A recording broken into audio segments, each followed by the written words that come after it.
You know, I often try to put the best foot forward when it comes to video games, and I try not to be as negative as I once was. Thankfully, I'm on good medication to help stop some of the the depression and things like that. So clearly, I'm in a much better headspace. I'm enjoying games. You know, I'm spending a lot of my time working a couple of jobs, but I still like to do these videos and give my opinion on the video game industry. And listen, Sony has done some tremendous things over the last generation. They have. You know, the PS4, God of War 2018, Spider-Man 2018, Detroit Become Human, getting that locked down, the way that they kind of handled things. I thought, man, they really just went all out. But some things, you just have to scratch your damn head and go, what the hell is Sony thinking? Honestly, like, for all the praise that they get, they also well deserve some of the anger and some of the heated things that a lot of people, including myself, are saying about them.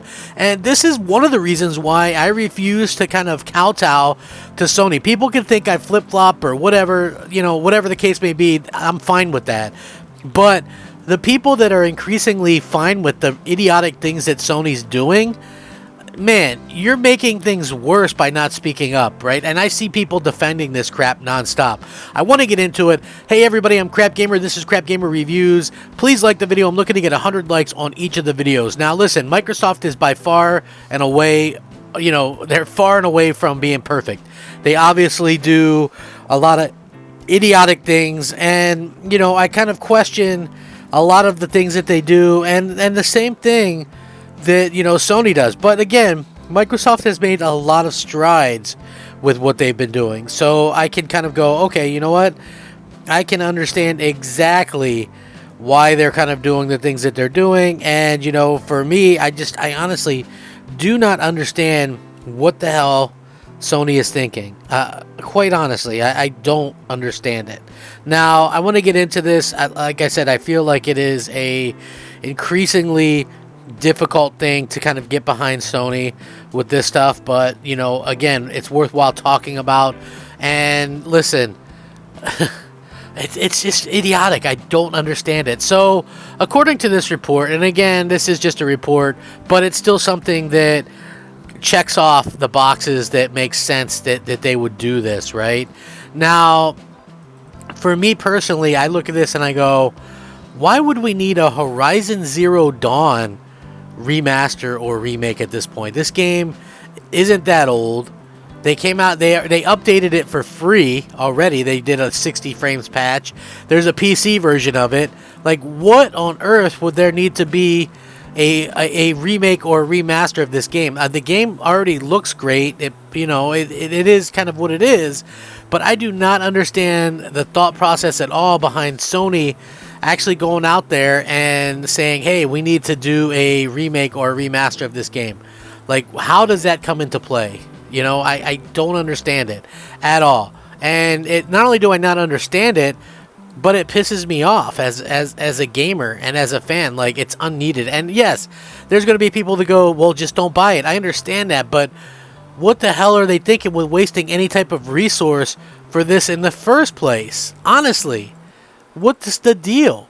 So, according to a report by MP First, which VGC can corroborate with their own sources, the updated version of the 2017 Guerrilla Games title will feature improved visuals to bring it on par with this year's sequel, Horizon Forbidden West, in the form of a new character models, lighting, and animations. In addition, it's claimed that the new version of Zero Dawn will add accessibility features, graphics modes, and quality of life improvements to the gameplay itself.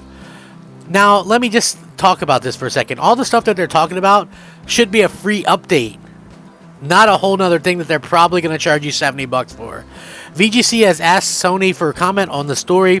Now, re-releases of the recent hit games aren't a new trend for PlayStation.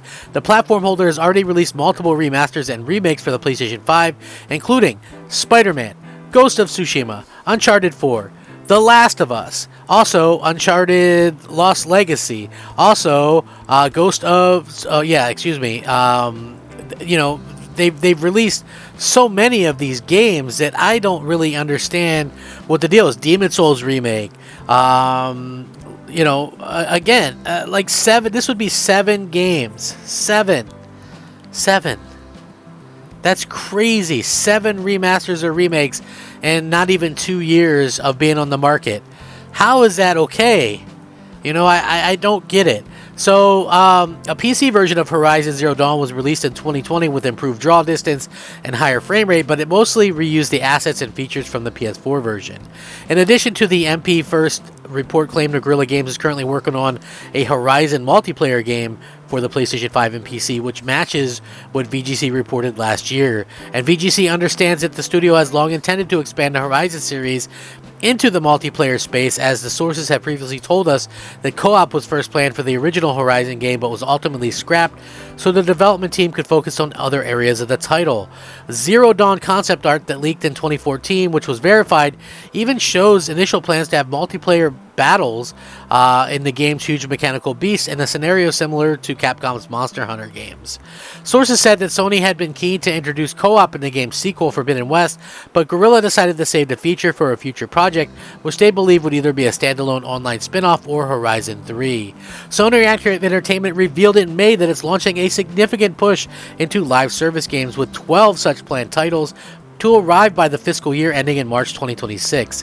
In 2018, Guerrilla hired game director Simon LaRoche to work on an unannounced title which is potentially related to the multiplayer project. The designer has huge experience with multiplayer games, having directed Ubisoft's popular shooter Rainbow Six Siege, as well as online modes for Guardians of the Galaxy and Splinter Cell Blacklist, as well as Killzone 2. Sony announced in May that it's working on a TV adaptation of Horizon, which will be released on Netflix, and the Umbrella showrunner Steve Blackman is developing the show based on the PlayStation franchise. So, Sony, by the way, who's taking much more of this TV aspect, is now kind of milking their own games. Like, this was a thing that people used to complain about with Microsoft, right? Oh, you guys milk Halo, you milk Gears, you milk this, you milk that. You know, listen, I don't understand why they're doing it, and I also don't understand why people would even, it's not even a thing like, oh, well, don't buy it. Like, why would anybody just be okay with this? I don't was there anybody clamoring for this? I don't care if it's a resource that takes anything from anything else. It shouldn't be there. It honestly just should not be there, because at the end of the day, you know, Sony can do much better and fans deserve much better, in my humble opinion. So yeah, definitely something that, you know, would just, it just pisses me off and it rubs me the wrong way. It's like Sony really think they can do whatever the hell they want and that people are just going to be okay with it. You know, I don't understand it. And again, thankfully, I've kind of, you know, gone away from the PlayStation lately. Not that I hate PlayStation by any means, but I've honestly really just kind of gone away from PlayStation and just kind of showcase that, you know, there's other things and other directions I can go in as a fan, because they keep doing these things that just piss me off as a fan. You know, it's not the fact that I can just ignore it because I can't or speak with my wallet. It's the fact that they're trying us in the first place, right? When somebody steps up to you and starts getting in your face, yeah, you could just like ignore it, and you can, right? And I highly advise that. But also, you know, again, it's like they keep on doing it and they keep on pushing the envelope to see how far they can take things, and it doesn't seem right to me. Anyway, I'm gonna link this. You guys can check it out. Let me know what you think. Rack 'em up, fact 'em up, crap gamer 'em up, crap gamer out.